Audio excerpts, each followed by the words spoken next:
have you ever tried to find your way through a unfamiliar territory, or a road trip you might be on, or some place that you just don't really know your way around, and you're in the midst of a dense fog, a mist? It's not so easy, is it?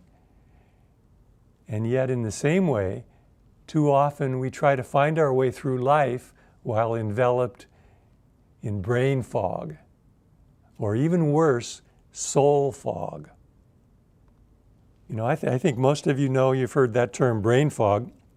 You know that feeling when your body and your mind are just not functioning very well. There's dullness or low energy, maybe a lack of focus, a lack of acuity, inability to concentrate, forgetfulness, maybe even a low-grade depression.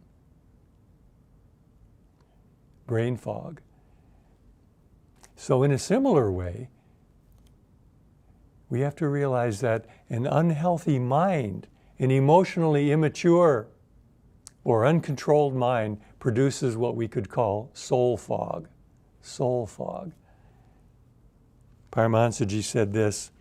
He said, restlessness, that which ruffles and diffuses the mind, it blurs vision and causes misunderstanding. Emotions blur your vision. Moods blur your vision. And he said, most people act not out of understanding, but according to their moods.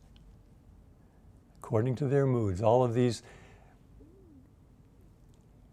series of feelings and emotions, anger and fear and so on, that the uncontrolled mind imposes on us. So Guruji says, in my experience with the great ones in India, the first thing I learned was to clear my vision of all forms of restlessness and mental prejudice that might blur my understanding. Now, I can tell you in my own early years in the ashram, I had, shall we say, lots of opportunities to apply this, believe me. But I found this. I found the greatest help in the technique of Kriya Yoga. The technique of Kriya Yoga, and along with that, cultivating a personal relationship with the Guru. That burns away the fog that surrounds the soul. Clears it away. And I remember very vividly the first time that I really understood its power. As many years ago, I was going through a period, I was feeling really quite depressed and out of tune. I couldn't feel any real devotion or any enthusiasm or interest for God. God seemed far away. Just wasn't there. You know, now don't think that those who live in an ashram don't have those struggles. I assure you, everyone on the spiritual path goes through this. So one day when I was feeling this way and I didn't like it, I wanted to get out of it. So I resolved I'm going to dedicate one whole day just to silence and meditation. So I sat down, meditated, great resolve, great motivation, doing Kriya Yoga for a long time, 108 repetitions. And I recall suddenly, only way I can describe it is my spine came alive.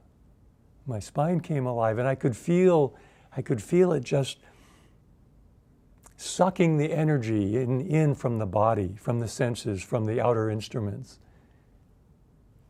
And with each Kriya, there was such joy, just as Guruji described, such joy in the spine, greatest joy I had ever felt.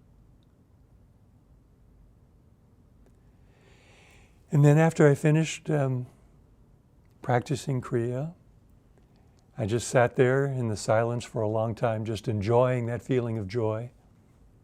And I remember then, after a while, I began to talk to Master. And I remembered the trouble, the negative mood, the lack of devotion I had been experiencing. And I just said to him, I asked him, how can I feel a greater and more consistent desire for God? And the answer was instant. It came right away. It came like this, forming this intuitive answer in my mind. Do you remember that wonderful bliss that you felt while practicing Kriya?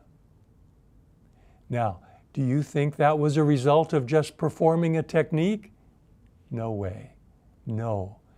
That is a result of drawing closer to me. A first glimpse of what I am. This had a very powerful impact on me, and instantly I saw how desirable, how vital is that friendship that we can form with God and Guru. And instantly my resolve deepened to draw closer to Guru by talking to him, asking for help with my difficulties, listening with receptivity to the responding guidance that would come. That's how God becomes real. That's how God becomes personal, a real spiritual compass for our lives.